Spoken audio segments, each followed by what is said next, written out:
Hello नमस्कार दोस्तों, मैं बजरंग चौधरी जयपुर टेक्नोविजन कोचिंग इंस्टीट्यूट में आपका हार्दिक स्वागत करता हूं। जैसा कि आप सबको पता है कि कोरोना महामारी के कारण अभी बहुत सारे लड़के हैं घर पे चले गए हैं। कोरोना के कारण जैसे कुछ लड़के जैसे जयपुर में रह रहे थे वो घर चले गए हैं, या कोई दूसरे शहर में रहकर पढ़ाई कर रहा था वो घर चले गए हैं। घर पे बहुत सारा कोई पढ़ाई नहीं हो पा रही है ना। कुछ लड़के ऐसे आदतन मजबूर होते हैं कि वो पढ़ाई करते नहीं है।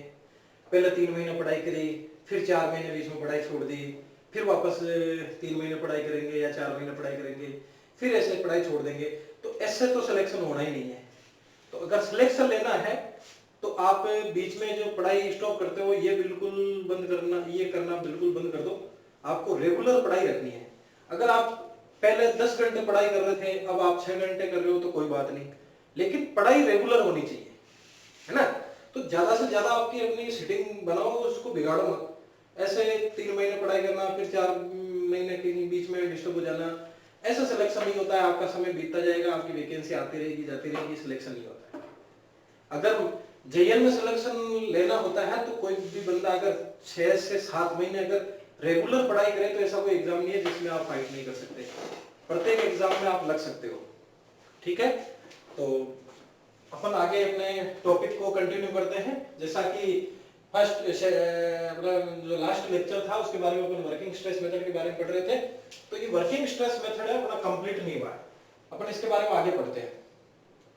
तो वर्किंग स्ट्रेस मेथड में नेक्स्ट टॉपिक है अपना टाइप्स ऑफ सेक्शन।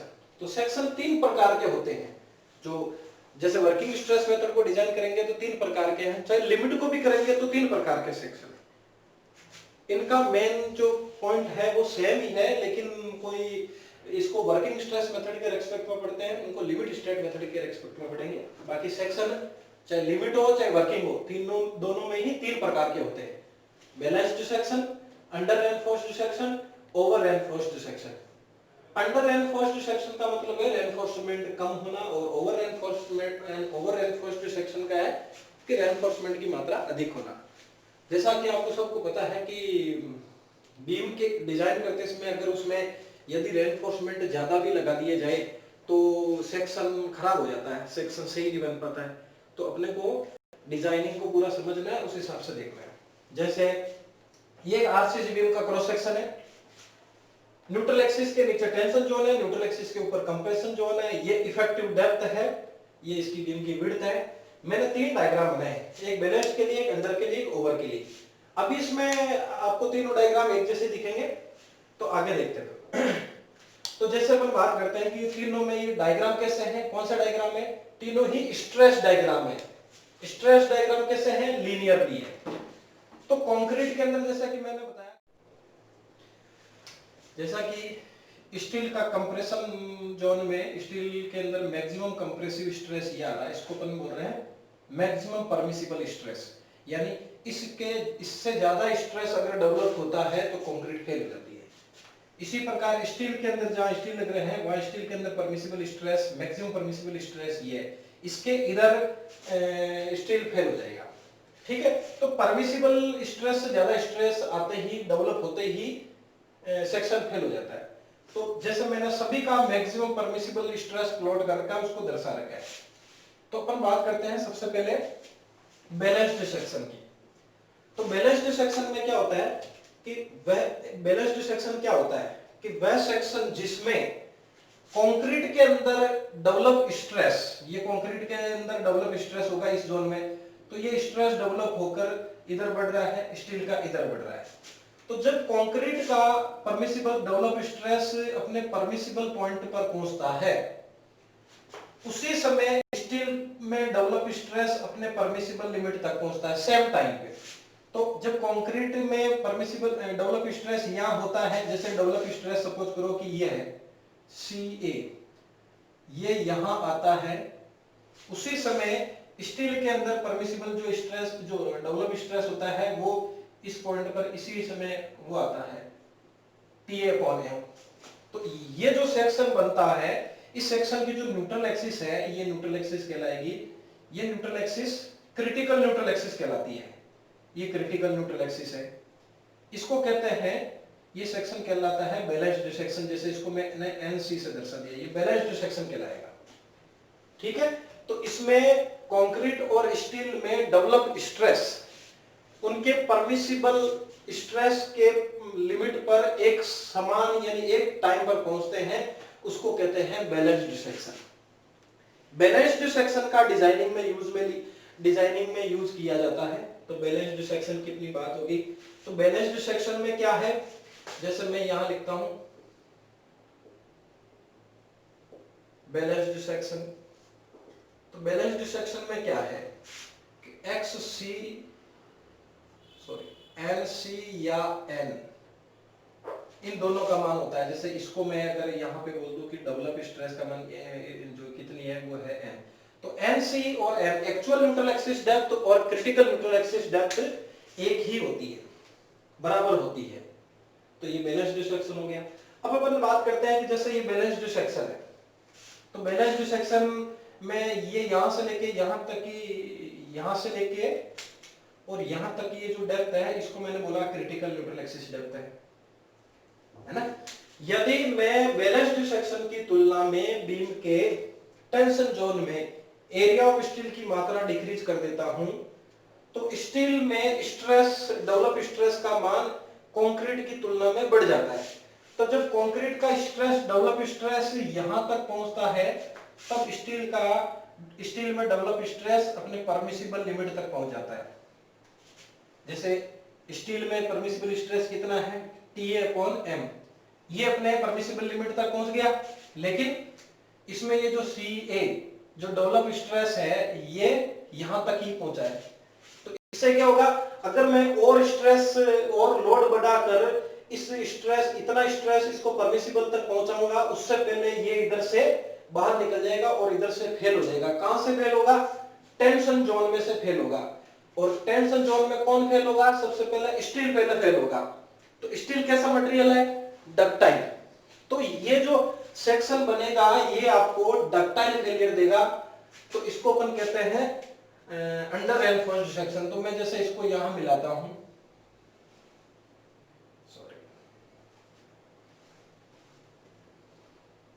तो इसकी मुझे जो नई न्यूट्रल एक्सिस प्राप्त होगी, जो एक्चुअल न्यूट्रल एक्सिस प्राप्त होगी, वो मुझे ये n प्राप्त हो जाएगी, या इसको मैं xc से दर्शा रहा हूं, nc से, ये मुझे n प्राप्त होगी। तो ये मेरा सेक्शन है अंडर रेनफोर्स्ड। दूसरा सेक्शन कौन सा हो गया, अंडर रेनफोर्स्ड। तो इसमें क्या है, nc का मान n से बड़ा है। तो इसके अंदर, कंक्रीट के अंदर इतना ही स्ट्रेस आया और स्टील के अंदर स्ट्रेस ज्यादा डेवलप हो गया। पहले फेल कौन होगा, स्टील फेल होगा। तो कैसा फेलियर होगा, ये डक्टाइल फेलियर देगा। और कैसा सेक्शन होगा, डक्टाइल सेक्शन होगा। डक्टाइल सेक्शन भी कहते हैं इसको, और इसको टेंशन फेलियर भी कहते हैं, टेंशन फेलियर भी कहते हैं। ठीक है, इसमें बैलेंस्ड सेक्शन की तुलना में रेनफोर्समेंट कम लगेंगे। ठीक है, तो ये अपना अंडर रेनफोर्स्ड सेक्शन कहलाता है। अंडर रेनफोर्स्ड सेक्शन में टेंशन जोन में area of steel balanced section की तुलना में कम लगता है, लेकिन ये सेक्शन अधिक डक्टाइल होता है, टेंशन फेलियर कहलाता है। ठीक है, अब अपन बात करते हैं तीसरा, ओवर रेनफोर्स्ड।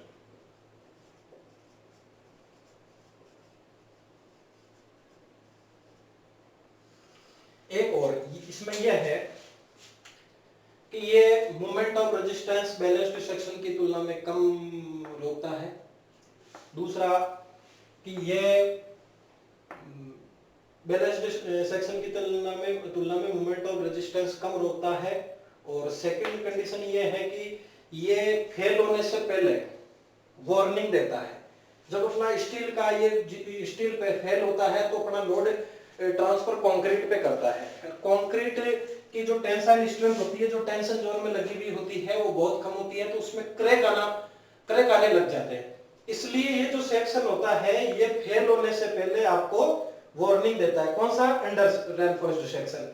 इसलिए ज्यादातर जो डिजाइनर होते हैं आरसीसी डिजाइन करने के लिए, जैसे उनको आरसीसी में बीम डिजाइन करना है, तो बीम डिजाइन करने के लिए चाहे लिमिट स्टेट मेथड हो चाहे वर्किंग स्ट्रेस मेथड हो, अंडर एनफोर्स्ड सेक्शन अधिक यूज में लेते हैं। ठीक है, अपन बात करते हैं ओवर एनफोर्स्ड सेक्शन की। तो ओवर एनफोर्स्ड सेक्शन में क्या होता है कि जो बैलेंस्ड सेक्शन में जितना एरिया ऑफ स्टील लगे उससे ज्यादा एरिया ऑफ स्टील, अगर मान लो यहां बैलेंस्ड सेक्शन की तुलना में एरिया ऑफ स्टील ज्यादा लगाया जाए, तो एरिया ऑफ स्टील ज्यादा लगाने पर जो स्टील के अंदर जो डेवलप स्ट्रेस है वो घट जाएगा। जो स्टील के अंदर डेवलप स्ट्रेस यहां तक पहुंचेगा, तब कंक्रीट में जो डेवलप स्ट्रेस है वो यहां तक पहुंच जाएगा। ठीक है, तो इसमें अगर मैं स्टील और लोड लगाकर और इसको बढ़ाऊंगा तो स्टील तो यहां पे आके फेल होगा, लेकिन कंक्रीट तो इसके बाद में फेल हो जाएगा। तो कंक्रीट कहां से फेल होगा? कंप्रेशन में से। तो इसको कंप्रेशन फेलियर कहते हैं। क्या कहते हैं? कंप्रेशन फेलियर कहते हैं। इसमें स्टील पहले फेल नहीं होगा। तो अगर मैं इसको यहां नीचे मिलाता हूं तो यहां मुझे जो ये न्यूट्रल एक्सिस आएगी, इसको मैं बोलूंगा एक्चुअल न्यूट्रल एक्सिस, और ये जो न्यूट्रल एक्सिस है ये क्रिटिकल है। तो इसमें कौन सी ज्यादा है? क्रिटिकल कम है, सॉरी इसको एनसी से दर्शा रहे अपन, है ना, ये एनसी कम है और एन ज्यादा है। ठीक है, तो स्टील के अंदर तो इतना स्ट्रेस डेवलप हुआ, स्ट्रेस ज्यादा किसमें डेवलप हो गया? कंक्रीट में ज्यादा डेवलप हो गया। पहले फेल कौन हो रहा है? कंक्रीट फेल हो रही है। तो इसको अपन कहां से फेल हो रही है? कंप्रेशन में से। तो इसको अपन कंप्रेशन फेलियर कहेंगे। दूसरा कि कंक्रीट कैसी है कंप्रेशन में? कंक्रीट ब्रिटल है, तो इसको ब्रिटल फेलियर भी कहेंगे, ब्रिटल फेलियर भी बोलेंगे। और ये ब्रिटल सेक्शन देता है, ब्रिटल सेक्शन देता है। ठीक है, तो ब्रिटल सेक्शन देता है, यानी फेल होने से पहले ये किसी प्रकार की कोई वार्निंग नहीं देता है और सडनली फेल हो जाता है। इसलिए ओवर एनफोर्स्ड सेक्शन को कभी भी डिजाइनिंग में यूज में नहीं लेते हैं। ओवर एनफोर्स्ड सेक्शन आने पर रीडिजाइन करते हैं, हमें सेक्शन का वापस डिजाइन करते हैं। यानी डिजाइनिंग के लिए या तो अंडर होना चाहिए या बैलेंस्ड होना चाहिए। ओवर एनफोर्स्ड सेक्शन आने पर सेक्शन को अपन डिजाइनिंग में यूज में नहीं लेते हैं। ये सेक्शन अनइकोनॉमिकल सेक्शन बनाता है। ठीक है, देखो एक इसमें और है कि जो कंप्रेशन फेलियर होता है कौन सा? Over enforced section. तो ये कौन सा फेलियर होता है? प्राइमरी होता है, सेकेंडरी होता है? तो ये प्राइमरी कंप्रेशन फेलियर होता है। कौन सा? प्राइमरी। यहां से ध्यान रखना, कौन सा? प्राइमरी कंप्रेशन फेलियर होता है। ठीक है, और इसको वर्किंग स्ट्रेस है चाहे लिमिट स्टेट मेथड है, इसको डिजाइनिंग में यूज में नहीं लेते हैं। देखो ऐसा है कि ओवर एनफोर्स्ड जो सेक्शन होता है उसके अंदर एरिया ऑफ स्टील ज्यादा लगता है। स्टील ज्यादा डक्टाइल मटेरियल है, लेकिन आपको पता होना चाहिए कि स्टील ज्यादा लगा है, लेकिन स्टील पहले फेल नहीं हो रहा। फेल कौन हो रहा है? कंक्रीट। तो कंक्रीट कैसा मटेरियल है? ब्रिटल। तो सडनली फेल होता है। फेल होने से पहले कोई वार्निंग नहीं देगा, सडनली फेल हो जाएगा। इसलिए ओवर एनफोर्स्ड सेक्शन को यूज में नहीं लेते हैं, अपन अंडर या बैलेंस्ड सेक्शन को ज्यादा यूज में लेते हैं। अगर मैं अंडर एनफोर्स्ड सेक्शन की बात करता हूं तो अंडर एनफोर्स्ड सेक्शन दूसरे सेक्शन की तुलना में अधिक डीपर होता है, स्टीफर होता है, और इसमें अधिक डिफ्लेक्शन, ये अंडरगोज लार्ज डिफ्लेक्शन हो सकता है। ठीक है, तो ये अंडर एनफोर्स्ड सेक्शन के अंदर होता है। अब इसमें जैसे मैं स्ट्रेस की बात करता हूं, जैसे यहां इसमें सिग्मा सीबीसी का मान किसके किसके बराबर है? सीए के, यानी सीए और सिग्मा सीबीसी बराबर है। सिग्मा एसटी का मान किसके बराबर है? टीए। ठीक है, तो ये इसमें इन डेवलप स्ट्रेस की जगह इनकी वैल्यू रख सकते हैं। लेकिन अंडर में बात करें, अंडर के अंदर क्या है? सिग्मा सीबीसी का जो मान है वो तो बड़ा है और सीए का मान छोटा है, और सिग्मा एसटी का मान टीए के बराबर है। तो आप इसमें सिग्मा सीबीसी का मान आपको कंक्रीट की ग्रेड के बेसिस पे आ जाएगा, सिग्मा एसटी का मान आपको स्टील की ग्रेड के बेसिस पे आ जाएगा। तो जितना सिग्मा एसटी का मान होगा उतना टीए का हो जाएगा। सिग्मा सीबीसी का मान जितना होगा उतना सीए का मान नहीं होगा, तो सीए का मान निकालने के लिए आपको सिमिलर ट्राइंगल प्रमेय लगाकर आपको सीए का मान निकालना पड़ेगा। ठीक है, अब हम बात करते हैं ओवर एनफोर्स्ड सेक्शन की। तो ओवर एनफोर्स्ड सेक्शन में क्या है कि सिग्मा सीबीसी का जो मान है, किसका, सिग्मा सीबीसी का मान वो किसके बराबर है, सीए के, लेकिन सिग्मा एसटी का मान है वो बड़ा है टीए से। तो आपको जितनी कंक्रीट की ग्रेड रहेगी उसके बेसिस पे सिग्मा सीबीसी आ जाएगा। सिग्मा सीबीसी के बराबर आपको जो डेवलप स्ट्रेस है वो मान सकते हो, लेकिन सिग्मा एसटी का मान स्टील की ग्रेड के बेसिस पे आ जाएगा, लेकिन टीए का मान नहीं आएगा। तो आप सिमिलर ट्राइंगल से या सिमिलर ट्राइंगल से आप इसका मान निकाल सकते हैं। एक चीज ये है कि जो अंडर एनफोर्स्ड सेक्शन है, इसमें इन दोनों सेक्शन की तुलना में लीवर आर्म का मान ज्यादा होता है। लीवर आर्म जो डेप्थ होती है कंप्रेसिव फोर्स और टेंसाइल फोर्स के बीच की, वो अंडर एनफोर्स्ड सेक्शन में ज्यादा होती है। ठीक है, तो इस प्रकार से अपन ये 3 प्रकार के अपने सेक्शन होते हैं आरसीसी डिजाइन करने के। अगर आपको ये तीनों प्रकार के सेक्शन समझ में आ जाते हैं तो आगे के आपके जो भी टॉपिक है वो इजीली क्लियर हो जाएंगे। ठीक है, नेक्स्ट अपन बात करते हैं moment of resistance. Moment of resistance क्या होता है कि जो बीम अपन डिजाइन कर रहे हैं, आरसीसी बीम जो डिजाइन कर रहे हैं, चाहे सिंगली हो चाहे डबली हो, तो उस बीम के द्वारा कितना मूवमेंट रजिस्ट किया जा सकता है, क्या वो उसके ऊपर आने वाले लोड के कारण जितना मूवमेंट डेवलप हो पा रहा है उसको रोक पा रही है या नहीं रोक पा रही है, वो चीज अलग है। बीम खुद कितना मूवमेंट रजिस्ट कर पा रही है उसकी बात कर रहे हैं, तो वो इस बेसिस पे बीम के द्वारा, इसमें कोई लोड का कोई नहीं है। तो मोमेंट ऑफ रेजिस्टेंस हमेशा जितना लोड की वजह से जो मूवमेंट डेवलप हो रहा है उससे ज्यादा या उसके बराबर होना चाहिए, तब बीम फेल नहीं होगी। अगर लोड की वजह से मूवमेंट ज्यादा आ रहा है और मोमेंट ऑफ रेजिस्टेंस कम है तो बीम डेफिनेटली फेल है। अगर मोमेंट ऑफ रेजिस्टेंस ज्यादा है और डेवलप मूवमेंट कम है तब बीम सेफ है। तो इसके लिए अपन बीम कितना मोमेंट रजिस्ट कर पाती है, तो उसके लिए जैसे ये बीम की विड्थ है, ये इफेक्टिव डेप्थ है, ये इसकी न्यूट्रल एक्सिस है, और ये बेंडिंग स्ट्रेस डायग्राम है। कौन सा डायग्राम है, बेंडिंग स्ट्रेस डायग्राम है। तो माना कि मैं अभी कोई बैलेंस्ड अंडर या ओवर किसी की बात नहीं कर रहा हूं, मैं ये कह रहा हूं कि जैसे कंक्रीट के अंदर स्ट्रेस डेवलप हुआ कितना सी ए, ठीक है, और स्टील के अंदर डेवलप स्ट्रेस कितना हुआ TA अपॉन M, ये स्ट्रेस डेवलप हुआ। तो टेंसाइल फोर्स को कौन ले रहा है, स्टील ले रहा है, तो स्टील के सेंट्रोइड पे लग रहा है, तो ये टेंसाइल फोर्स T लग रहा है, T बराबर टेंसाइल फोर्स है। और कंप्रेसिव फोर्स को कौन ले रही है, कंक्रीट ले रही है, कंक्रीट ले रही है, तो कंक्रीट के अंदर ये ट्रायंगुलर शेप में स्ट्रेस डिस्ट्रीब्यूशन हो रहा है, तो ये इसकी CG पर कंप्रेसिव फोर्स लग रहा है, कितना लग रहा है C। इसकी डेप्थ कितनी है, ये है, जैसे ये डेप्थ टोटल अगर हम बात करें, सपोज करो ये n है, एक्चुअल न्यूट्रल एक्सिस डेप्थ है, तो ये NA मतलब n/3, ये ट्रायंगुलर की तरह सीधी हो जाएगी। तो यहां से कंप्रेसिव फोर्स से लेके यहां तक ये जो डिस्टेंस है इसको अपन क्या कहते हैं, इसको अपन लीवर आर्म कहते हैं। तो लीवर आर्म कितनी है, D-N/3, ये लीवर आर्म है। तो अब मुझे इस कंप्रेसिव फोर्स का मान निकालना है, टेंसाइल फोर्स का मान निकालना है, फिर मेरे को इससे मोमेंट ऑफ रेजिस्टेंस निकालना है, फिर मेरे को इसको अंडर ओवर और बैलेंस्ड सेक्शन में चेंज करना है। ठीक है, तो अपन बात करते हैं जैसे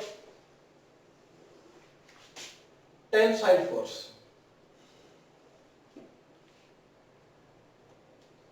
टेंसाइल फोर्स कितना है T, तो फोर्स बराबर क्या होता है, स्ट्रेस इनटू एरिया। तो T बराबर स्ट्रेस कितना है, TA/M, TA/M, एरिया कितना हो जाएगा इक्विवेलेंट के अकॉर्डिंग M × AST, इससे ये कट जाएगा। फोर्स कितना है, TA × AST, ये टेंसाइल फोर्स जितना डेवलप हुआ उसकी वैल्यू होगी। ठीक है, अब मुझे क्या निकालना है, मुझे कंप्रेसिव फोर्स निकालना है। कंप्रेसिव फोर्स, कंप्रेसिव फोर्स कितना है C, तो कंप्रेसिव फोर्स क्या होगा, वही स्ट्रेस इनटू एरिया। तो कंप्रेसिव फोर्स हो जाएगा कंक्रीट में डेवलप कंप्रेसिव स्ट्रेस कितना CA, इनटू एरिया। एरिया ये ट्रायंगुलर पोर्शन इस बीम के अंदर बन रहा है तो कितना होगा, ट्रायंगुलर का एरिया होता है 1/2, बीम की विड्थ b और डेप्थ कितनी है n, तो ये हो जाएगा CA/2 into B into N. मैं इसको ऐसे लिख सकता हूँ CA/2 b इंटू एन, ये कंप्रेसिव फोर्स का माना जाएगा। अब मुझे मोमेंट ऑफ रेजिस्टेंस निकालना है, तो इधर मोमेंट ऑफ रेजिस्टेंस, जैसे मैं इसको MOR से बता दूं, तो MOR से मोमेंट ऑफ रेजिस्टेंस क्या हो जाएगा, मोमेंट ऑफ रेजिस्टेंस ही हो जाता है। जैसे मैं इस पोर्शन में निकाल रहा हूं तो tensile force into lever arm, और इधर से निकालूंगा तो compressive force into lever arm, यानी फोर्स इनटू परपेंडिकुलर डिस्टेंस जहां से निकाल रहे हैं। तो मोमेंट ऑफ रेजिस्टेंस हो जाएगा, एक तो हो जाएगा T इंटू लीवर आर्म, यानी यहां से निकालेंगे तो T इंटू लीवर आर्म, तो T का मान रख दो, लीवर आर्म का मान रख दो। T का मान कितना है, ये रहा टेंसाइल फोर्स का, तो TA into ST into lever arm कितनी है, D माइनस N/3, ये मोमेंट ऑफ रेजिस्टेंस हो गया। दूसरा moment of resistance compressive force का निकालना, तो यहां से निकालो कि C इंटू लीवर आर्म, तो मोमेंट ऑफ रेजिस्टेंस हो जाएगा C इंटू लीवर आर्म, तो C का मान क्या है, CA/2 into B into N, lever arm कितना है, D माइनस N/3, ये मोमेंट ऑफ रेजिस्टेंस आ गया। ये दो मोमेंट ऑफ रेजिस्टेंस आ गया। अब क्या करना है, ये किसके लिए है, अभी ये न अंडर के लिए, न ओवर के लिए, न बैलेस्ट के लिए। अगर मुझे अंडर के लिए निकालना है तो अंडर में चेंज कर दो इसको, बैलेस्ट के लिए निकालना है तो बैलेस्ट में चेंज कर दो, और ओवर के लिए निकालना है तो ओवर में चेंज कर दो। तो जैसे मुझे इसको अगर बैलेंस्ड सेक्शन के लिए या अंडर के लिए या ओवर के लिए बदलना हो तो कैसे है, जैसे मैं बात करता हूं फॉर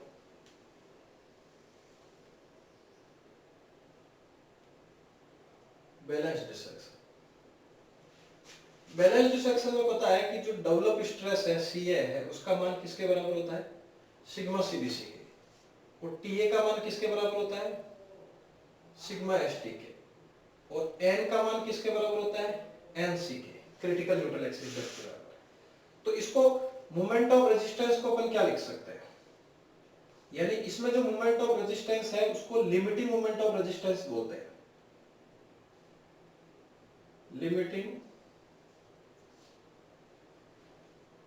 मोमेंट ऑफ रेजिस्टेंस। और इसमें जो न्यूट्रल एक्सिस होती है उसको, ये जो एक्सिस है इसको लिमिटिंग न्यूट्रल एक्सिस भी बोल सकते हैं।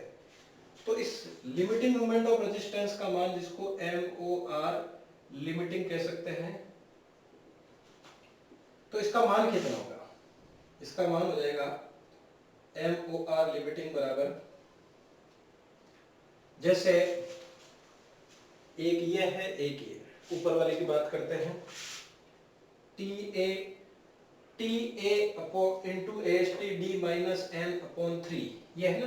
तो TA का मान किसके बराबर है, सिग्मा ST, तो TA की जगह सिग्मा ST रख दो, AST की जगह AST, D माइनस N की का मान किसके बराबर है, NC के बराबर, NC/3। तो ये इसके लिए मोमेंट ऑफ रेजिस्टेंस का फॉर्मूला आ गया। ठीक है, अपन इसको ऐसा भी लिख सकते हैं, sigma ST into AST D minus KD/3। तो इसमें सिग्मा AST D कॉमन ले लेंगे, तो 1 माइनस K/3। तो इस 1 माइनस K/3 को अपन क्या लिख सकते हैं, लीवर आर्म डेप्थ फैक्टर लिख सकते हैं, मैंने पिछले वाले वीडियो में बताया था। तो इसको अपन J लिख सकते हैं, यानी J क्या होता है, J होता है 1 minus K/3, lever arm depth factor. तो ये लीवर आर्म डेप्थ फैक्टर हो जाएगा। तो मोमेंट ऑफ रेजिस्टेंस, ये इसका एक मोमेंट ऑफ रेजिस्टेंस का फॉर्मूला ये हो जाएगा। ठीक है, इसी प्रकार मोमेंट ऑफ रेजिस्टेंस का ये जो दूसरा फॉर्मूला है, इसको भी अपन कन्वर्ट कर सकते हैं, जैसा कि मैं इसको मिटा के करता हूं।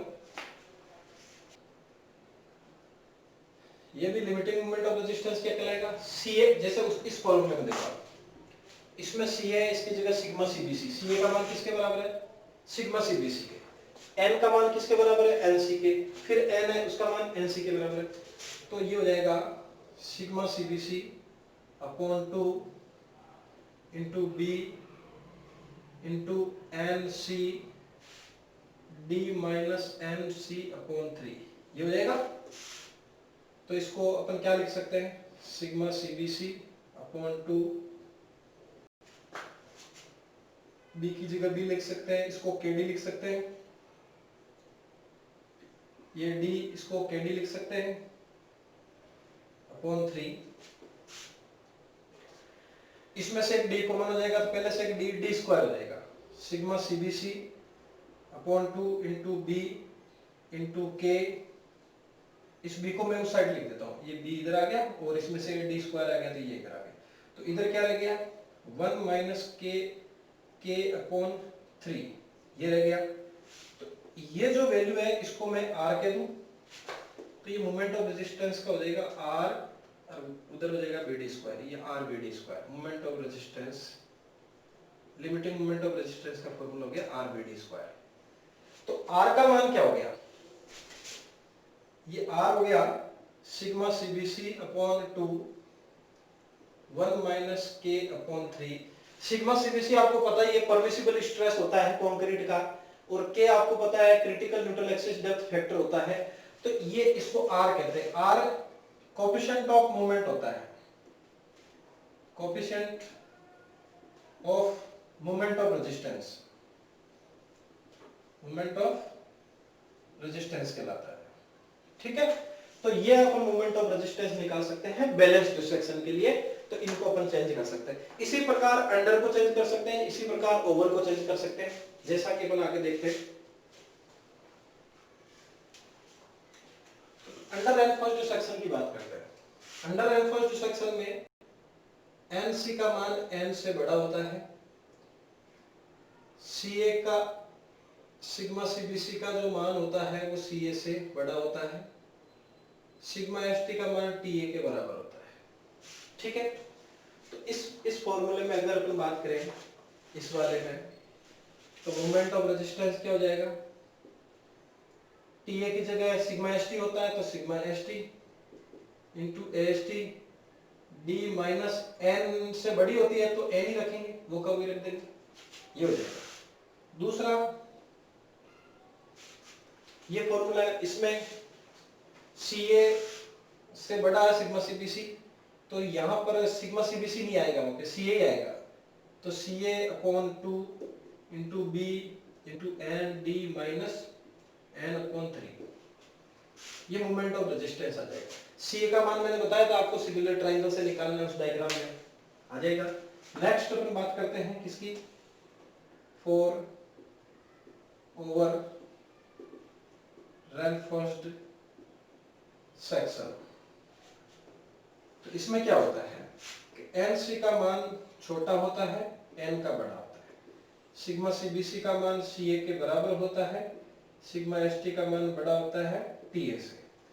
तो इसमें क्या हो जाएगा मोमेंट ऑफ रेजिस्टेंस का फॉर्मूला, जैसे फर्स्ट वाला मोमेंट ऑफ रेजिस्टेंस, टीए से बड़ा है सिग्मा एसटी, तो सिग्मा एसटी टीए के बराबर आएगा नहीं, तो टीए आएगा इंटू एएसटी, और डी माइनस एन का मान भी एसी के इक्वल होता नहीं है, तो एन ही आएगा, एन अपॉन 3। और दूसरा वाला फॉर्मूले में क्या जाएगा, सीए का मान सिग्मा सीबीसी के बराबर आता है, तो सीए की जगह sigma CBC upon 2 into B into N D minus N upon 3।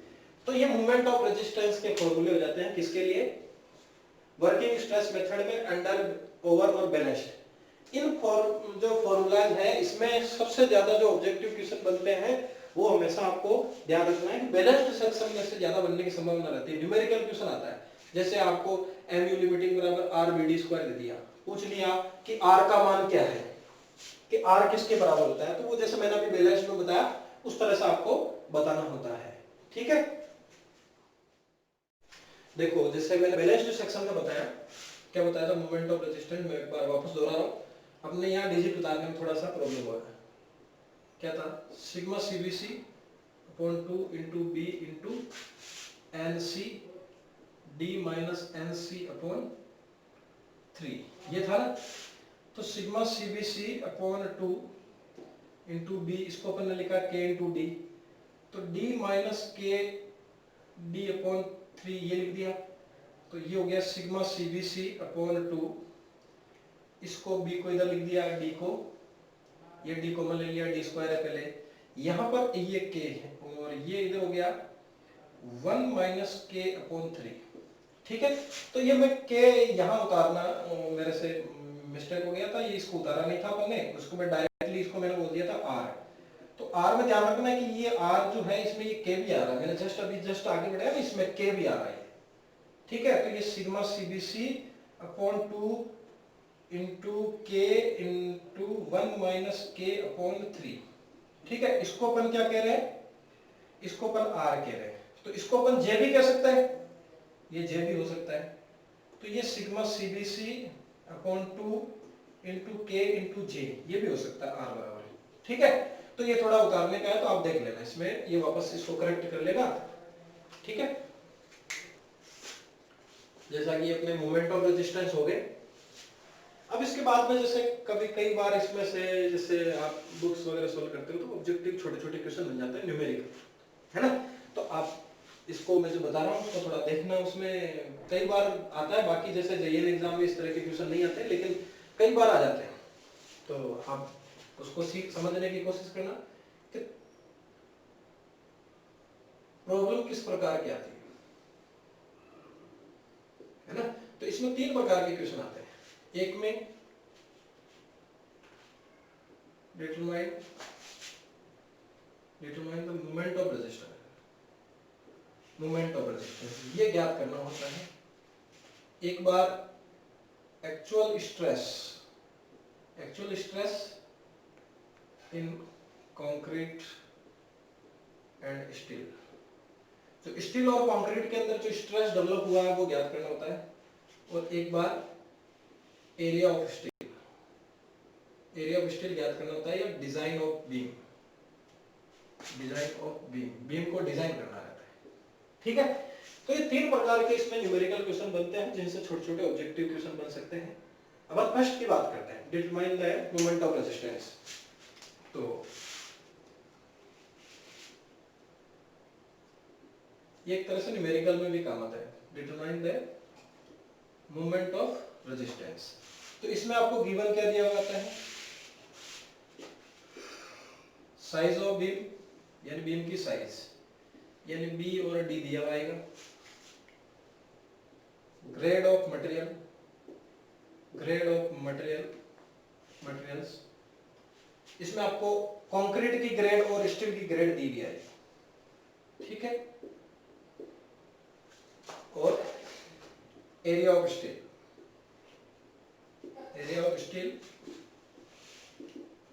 Reinforcement, ये दिया हुआ है।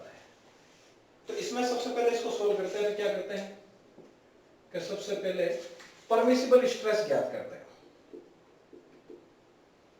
परमिसिबल स्ट्रेस, तो परमिसिबल स्ट्रेस किस बेसिस पे आएंगे, मटेरियल की ग्रेड के अकॉर्डिंग आएंगे। जैसे मैंने बता दिया M20 का परमिसिबल स्ट्रेस कंक्रीट के लिए कितना होगा, या स्टील की ग्रेड के अकॉर्डिंग कितना होगा। फिर अपन क्या निकालेंगे, मॉड्यूलर रेशियो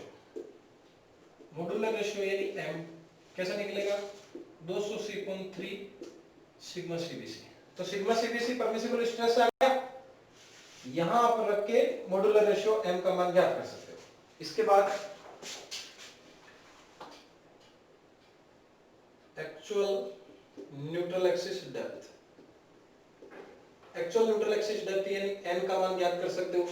मैंने बताया था, जो इसका फॉर्मूला बताया था उससे इसका मान आ जाएगा, ठीक है। क्या आ जाएगा, b इंटू एन का स्क्वायर अपॉन 2 बराबर m AST d minus n, इससे मान आ जाएगा। अब फिर क्या निकाल देंगे, critical neutral axis depth,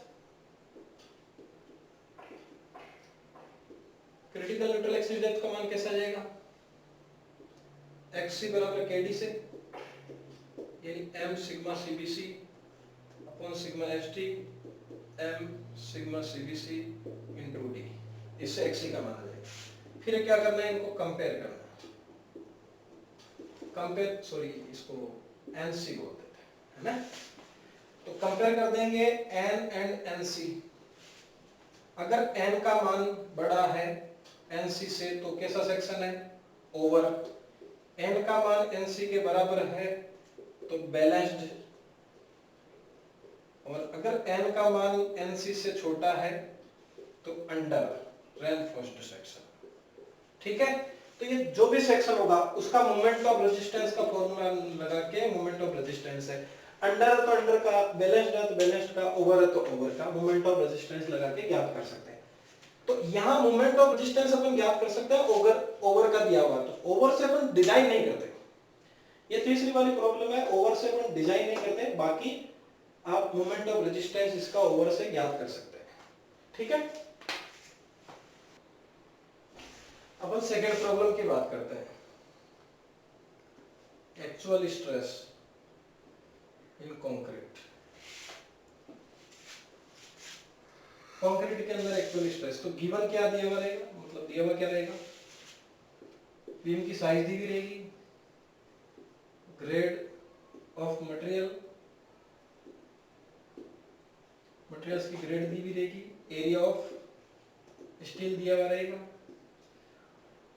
load या बेंडिंग मोमेंट ये दिया हुआ रहेगा, जो लोड या जो बेंडिंग मोमेंट डेवलप हो रहा है बीम में। तो क्या करना है, सबसे पहले इसको सोल्व कैसे करना है, मटेरियल है तो आपको क्या निकालना है, परमिसिबल स्ट्रेस, मटेरियल के बेसिस पे आ जाएगा, यानी सिग्मा सीबीसी की वैल्यू आ जाएगी एंड सिग्मा एसटी की वैल्यू आ जाएगी, ये आपके पास फाइंड आउट हो जाएगी। आप मॉड्यूलर रेशियो निकाल सकते हो, कैसे निकाल सकते हो, 280/3 सिग्मा सीबीसी से ये निकाल सकते हो। ठीक है, उसके बाद में क्या निकालना है आपको, क्रिटिकल न्यूट्रल एक्सिस डेप्थ निकालना है, या actual neutral axis depth, sorry actual neutral axis depth. Actual neutral axis depth कैसे निकलती है, b into n a का square upon 2 m into ast d minus n upon 3 n d minus n। तो यहां से आपको सारे डाटा दिए गए हैं, आप n का मान निकाल सकते हैं। ठीक है, फिर क्या करना है, अगर लोड दिया हुआ है तो बेंडिंग मोमेंट निकालना है, और बेंडिंग मोमेंट दिया हुआ है तो डायरेक्टली करना है। तो लोड दिया हुआ है तो आपको लोड से बेंडिंग मोमेंट निकालना है, जैसे सिंपली सपोर्टेड है तो WL²/8 से, कैंटिलीवर है तो WL²/2 से आपको मोमेंट ऑफ बेंडिंग मोमेंट निकालना है। इस जो बेंडिंग मोमेंट है, इस बेंडिंग मोमेंट को मोमेंट ऑफ रेजिस्टेंस के इक्वल रखकर आपको क्या करना है, बैलेंस्ड सेक्शन का ये जो मोमेंट का फॉर्मूला है वो आप यहाँ लगा सकते हैं, जो भी है। ठीक है, तो यहाँ से आपको जो भी सेक्शन है उसका मोमेंट का फॉर्मूला लगा के, और वहां से आप क्या ज्ञात कर सकते हैं, एक स्ट्रेस ज्ञात कर सकते हैं। यहां से जब स्ट्रेस आ जाएगा आप, तो उस स्ट्रेस को आप क्रिटिकल वाली कंडीशन में रखकर दूसरा स्ट्रेस ज्ञात कर सकते हैं। जैसे आपने एक स्टील का स्ट्रेस ज्ञात कर लिया, उसके बाद में आप कंक्रीट का स्ट्रेस ज्ञात कर सकते हैं, फिर आप उनको कंपेयर करके पता कर सकते हैं। ये आपकी दूसरी प्रॉब्लम हो जाएगी। ठीक है, next upon design of beam की बात करते हैं, थर्ड प्रॉब्लम जो है। तो इसमें क्या होता है, गिवन क्या दिया हुआ रहता है, लोड दिया हुआ हो सकता है या बेंडिंग मोमेंट दिया हुआ हो सकता है। अगर लोड दिया हुआ है तो उसको बेंडिंग मोमेंट में चेंज करें। स्पान ऑफ बीम, बीम का स्पान दिया हुआ होता है। ठीक है, grade of material, grade of material ये दिया हुआ हो सकता है। ठीक है, तो ग्रेड ऑफ मटेरियल दिया हो सकता है, इसको कैसे सोल्व करना है, कि इसमें आपको बीम की डायमेंशन नहीं दी हुई होती है। ठीक है, तो बीम की डायमेंशन के लिए आपको क्या करना है, क्योंकि अगर लोड दिया हुआ है तो आपको बीम की डायमेंशन की जरूरत पड़ती है, बेंडिंग मोमेंट दिया हुआ है तो आपको बीम की डायमेंशन की जरूरत नहीं पड़ती। क्यों? क्योंकि आपको सेल्फ लोड निकालने के लिए, बीम का सेल्फ लोड निकालने के लिए बीम की विड्थ और डेप्थ चाहिए, है ना। तो उस कंडीशन में क्या करते हैं कि बीम की डेप्थ कितनी अज्यूम करते हैं, ये डेप्थ अज्यूम करते हैं, है ना, ध्यान रखना, अज्यूम करते हैं। ये कितना करते हैं, लगभग ये 1/10 से 1/20 किसका, स्पान का। नॉर्मली अपन लेते हैं कितना, 1/10 किसका, स्पान का। ये डेप्थ अज्यूम कर लेते हैं। ये मानकर अपन क्या निकाल देते हैं, सेल्फ लोड, ठीक है। फिर टोटल लोड निकाल देते हैं। फिर क्या निकाल देते हैं, बेंडिंग मोमेंट, जो भी बीम होती है बेंडिंग मोमेंट। ये मैं 1/10 से 1/30 किसके लिए, सिंपली सपोर्टेड बीम के लिए। किसके लिए, सिंपली सपोर्टेड के लिए। इतना इससे अपन निकालते हैं। तो बेंडिंग मोमेंट आ गया। बेंडिंग मोमेंट सिंपली सपोर्टेड का किससे आएगा, WL²/8 से आ जाएगा, और कैंटिलीवर का WL²/2 से आ जाएगा। इसके बाद क्या करना है कि अपना बेंडिंग मोमेंट आ गया, उसके बाद में अपने को मोमेंट ऑफ रेजिस्टेंस आ जाएगा। मोमेंट ऑफ रेजिस्टेंस कितना गया, m। इस मोमेंट ऑफ रेजिस्टेंस को आपको किसके बराबर मानना है, इसके बाद में आपको परमिसिबल स्ट्रेस भी निकाल देना है। परमिसिबल स्ट्रेस, ये परमिसिबल स्ट्रेस आ गए आपके सिग्मा st और सिग्मा cbc, इससे आगे ये आ जाएंगे। उसके बाद में आपको क्या निकालना है कि मोमेंट ऑफ रेजिस्टेंस का मान किसके बराबर मान लेना है, बेंडिंग मोमेंट के बराबर मान लेना है।